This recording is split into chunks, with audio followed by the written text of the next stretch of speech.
अस्सलाम वालेकुम। आज हम CCP 3.1 और उसका जो चैप्टर 9 है इसके पेज 6 में इलेक्ट्रिकल रेजिस्टेंस वेल्डिंग प्रोसेस के मुतालिक स्टडी करेंगे। ये वेल्डिंग प्रोसेस कहाँ पे इस्तेमाल होते हैं और इनसे कौन कौन सी चीज़ें तैयार होती हैं और इनके लिए कौन कौन से पैरामीटर को देखने की ज़रूरत होती है, ये स्टडी करेंगे आज के आर्टिकल में।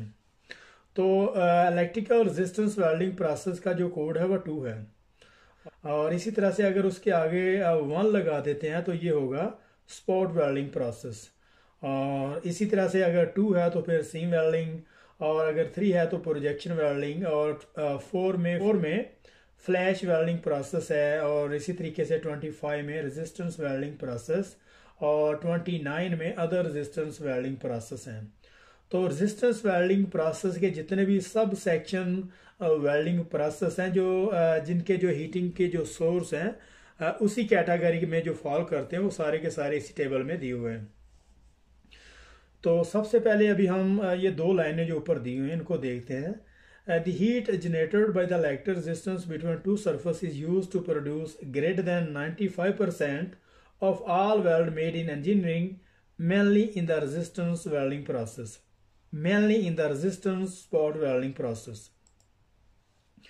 वो ये कह रहा है कि आमतौर पर जो हीट जो प्रोड्यूस होती है इलेक्ट्रिकल रेजिस्टेंस वेल्डिंग प्रोसेस में दो सरफेस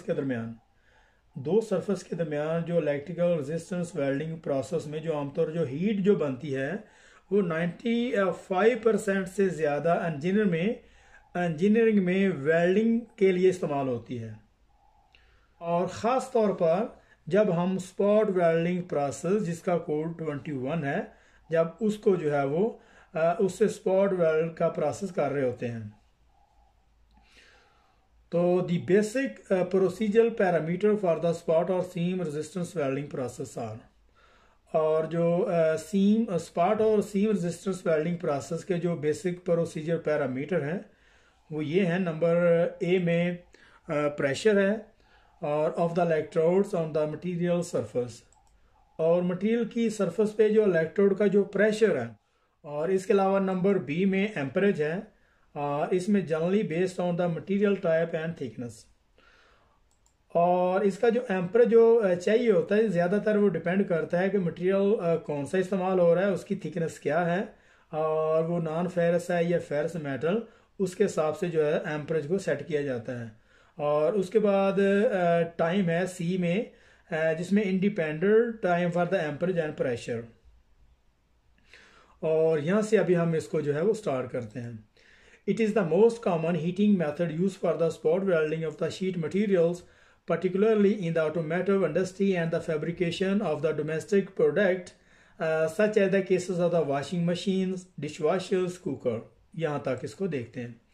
और आमतौर पर ये कहा जाता है कि जो कॉमन हीटिंग मेथड है स्पॉट वेल्डिंग प्रोसेस में, जो कॉमन हीटिंग मेथड है जो शीट मटेरियल को जो है वो बनाने के लिए, ख़ासकर जब हम ऑटोमेटिव इंडस्ट्री में एक fabrication of the domestic product बनाने के लिए जो इस्तेमाल की जाती है वो होती है washing machine, dish washer, cooker. और ये जो स्पॉट वेल्डिंग है ये डोमेस्टिक चीज़ें बनाने के लिए इसको इस्तेमाल किया जाता है, जैसे डिश वॉशर है, कुकर है, वॉशिंग मशीन है, और इसी के हवाले से और बहुत सारी प्रोडक्ट जो हैं वो स्पॉट और सीम वेल्डिंग प्रोसेस से तैयार की जाती हैं। Find little surface in the fabrication of the heavier section through the flash butt welding process।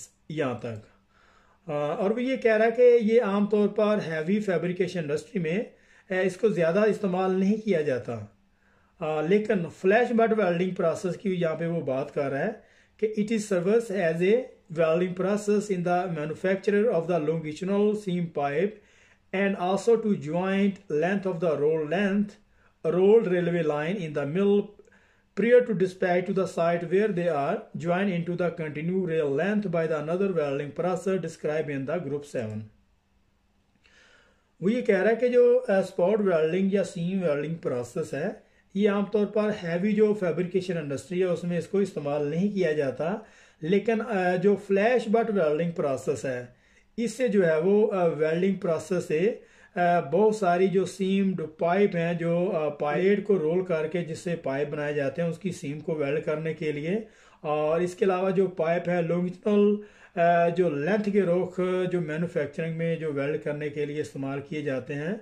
और इसके अलावा जो है वो रेलवे लाइन को जो है वो वेल्ड करने के लिए लेंथ में, रेलवे लाइन को लेंथ में वेल्ड करने के लिए ये जो फ्लैश बट वेल्डिंग प्रोसेस है इसको इस्तेमाल किया जाता है। To the side where they are joined into the continuous rail length by the another welding process described in the group 7।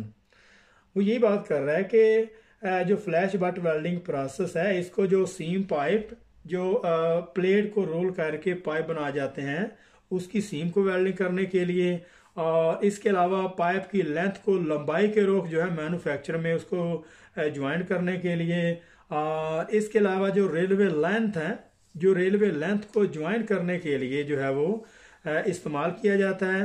लेकिन कहाँ पे, उसको जो वर्कशॉप से सेंड करने से पहले, साइट पे डिस्पैच करने से पहले जितनी भी जो फैब्रिकेशन जो होती है ये वर्कशॉप में उसको यही वेल्डिंग प्रोसेस इस्तेमाल करते हैं।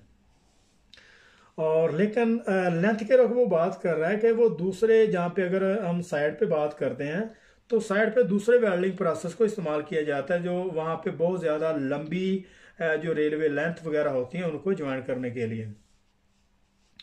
तो इन शॉर्ट में वो ये बात कर रहा है कि जो स्पॉट और सीम वेल्डिंग प्रोसेस है इससे जो डोमेस्टिक जो चीज़ें हैं वो जैसे डिश वॉशर है, कुकर है, वॉशिंग मशीन को बनाने के लिए ऑटोमेटिव इंडस्ट्री जो है वो डोमेस्टिक प्रोडक्ट जो बनाती है उसमें इसको इस्तेमाल करते हैं। और ये जो वेल्डिंग प्रोसेस है इसको हैवी इंडस्ट्री में इस्तेमाल नहीं करते, इसकी जगह पे जो फ्लैश बट वेल्डिंग प्रोसेस है उससे जो सीम्ड पाइप हैं और उसमें जो लंबाई के रुख जो लेंथ हैं, और इसके अलावा जो रेलवे लाइन को ज्वाइन करने के लिए इस्तेमाल किया जाता है। लेकिन ये एक वर्कशॉप की हद तक, अगर हम इसको साइड पे बात करें तो वहाँ पे दूसरे वेल्डिंग प्रोसेस इस्तेमाल होते हैं।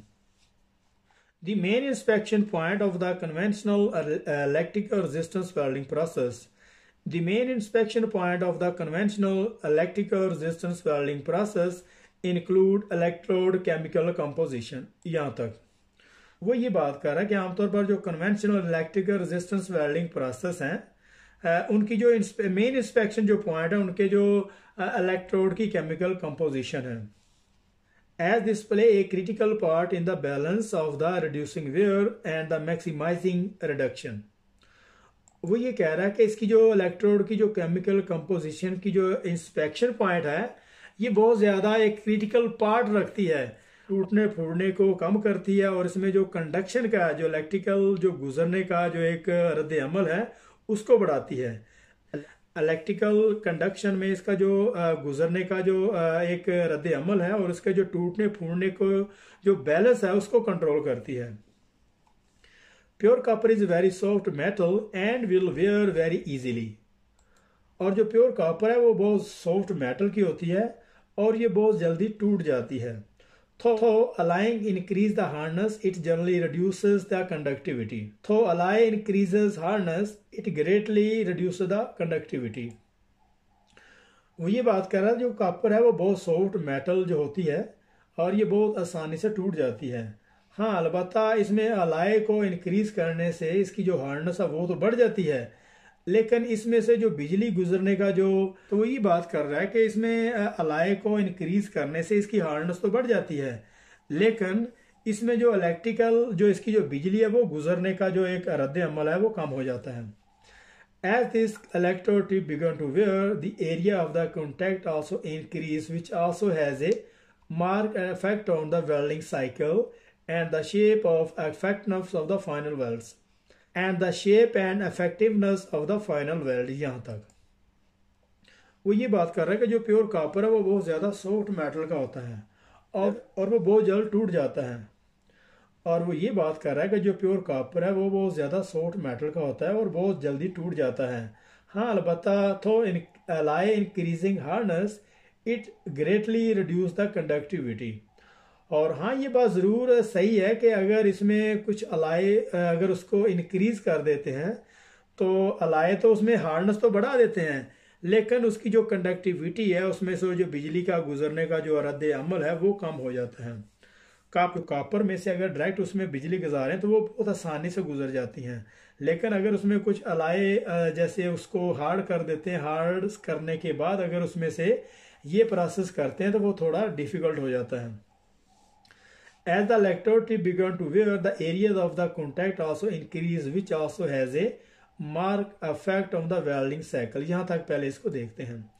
वो ये कह रहा है कि इलेक्ट्रोड की जो टिप है जब वो टूट जाती है तो यहाँ पे वो उसका जो कॉन्टैक्ट होता है वो वेल्डिंग जहाँ पे वहाँ पे कर रहे होते हैं वो भी एरिया बढ़ जाता है, और ये जो है वो मेजर अफेक्ट करता है वेल्डिंग साइकिल पे। And the shape and effectiveness of the final welds, और इसकी जो फाइनल वेल्ड है उसकी जो शेप है उस पर बड़ा वो असरअंदाज होती है। If conditions are incorrect then a large crater may be produce in the surface of the sheet. वो ये कह रहा है कि अगर उसकी कंडीशन सही नहीं है और देन ए लार्ज क्रेटर में भी प्रोड्यूस, वो जो शीट की सरफेस पे लार्ज जो है वो क्रेटर बन जाती है, which will generally give cause of the rejection, और ये जो है वो एक फेलियर का जो बास बनती है। Most equipment is of DC output, और बहुत सारे जो इक्विपमेंट हैं वो ज्यादातर डीसी आउटपुट के हैं, but some AC equipment is available, लेकिन कुछ जो है वो एसी इक्विपमेंट भी अवेलेबल है। It is mainly use to weld low carbon sheet steel, तो it is possible to weld some non ferrous alloy including aluminium with this process. यहाँ तक वो ये कह रहा है कि काफी सारे जो डीसी आउटपुट के इक्विपमेंट हैं, लेकिन सम इक्विपमेंट एसी इक्विपमेंट भी अवेलेबल हैं, और it is mainly use to weld low carbon sheet steel के लिए, और ये खास तौर पर जो है वो लो कार्बन शीट स्टील को वेल्ड करने के लिए इस्तेमाल किया जाता है। तो it is possible to weld some non ferrous alloy including aluminium with this process. अगर चाहे इससे जो है वो कुछ नॉन फेरस अलाय जैसे कि अल्मोनियम है, टाइटेनियम और कॉपर वगैरह को वेल्ड करने के लिए इस्तेमाल किया जाता है। तो much higher current are needed due to the conductivity of the aluminium and its alloy, और अगर हायर करंट जो है उसकी ज़रूरत पड़ती है जब हम अल्मोनियम और उसके अलाय को जो है वो वेल्डिंग जो है कर रहे होते हैं, और उसमें क्योंकि उसकी जो कंडक्टिविटी है वो बहुत ज़्यादा हायर करंट उसमें जो रिक्वायर होता है। तो यहाँ पे उन्होंने नीचे दो डायग्राम दी हुई हैं। यहाँ पे the effect of the tip wear upon surface contact area of the electrode, तो आप देख रहे हैं कि यहाँ पे जो टिप है इसका जो साइज बड़ा हुआ है इलेक्ट्रोड का, the effect of incorrect setting increase surface contact area and the poor fit up, और इसका जो इनकरेक्ट सेटिंग है जैसे कि पोर सरफेस उसका जो फिटअप है तो उसकी वजह से भी इसका जो कॉन्टैक्ट टिप का जो साइज है वो यहाँ पे इंक्रीज हुआ है। तो यहाँ पे जो CCU 3.1 का जो चैप्टर 9 था वेल्डिंग प्रोसेस के हवाले से, और उसका जो पेज 6 है ये वो यहाँ पे ख़त्म हो रहा है। तो मिलते हैं नेक्स्ट पेज में, तब तक के लिए अल्लाह हाफिज़।